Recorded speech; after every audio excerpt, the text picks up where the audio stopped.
2-3 দিন আগে থেকে কিন্তু তাদের আনুষ্ঠানিকতা শুরু হয় এবং সেই আনুষ্ঠানিকতায় অনেকেই সারা রাত এখানে উপস্থিত ছিলেন এবং সকালে ভোরবেলা অনেকেই ঢাকার বাহির থেকে অনেকে এসেছেন। অনেকের মানত থাকে আজকের এই দিনে, অনেকে রোজা রাখেন, রোজা রেখেই তারা এই তাজিয়া মিছিলে দীর্ঘ সময় হেঁটে থাকেন এবং প্রত্যেকে কিন্তু খালি পায়ে হাঁটেন এই মিছিলে যারা অংশ নিয়েছেন।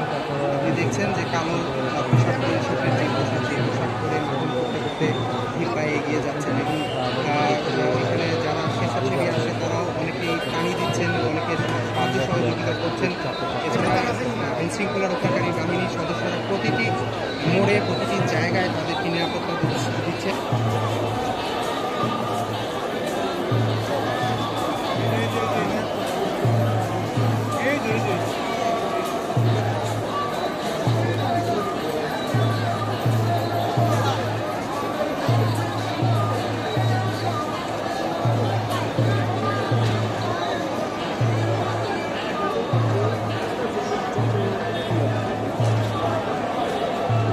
ट्रेनर आने जाए बस ट्रेन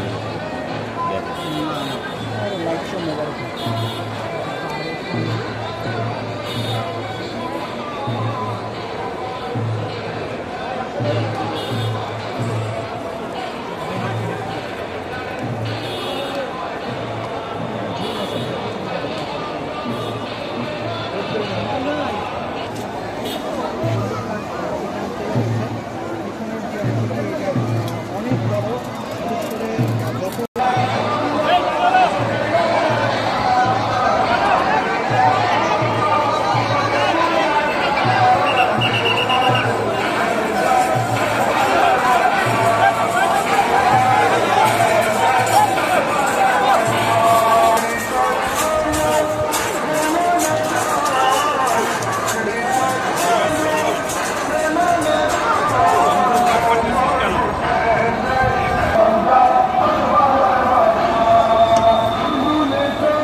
করার কথা ছিল।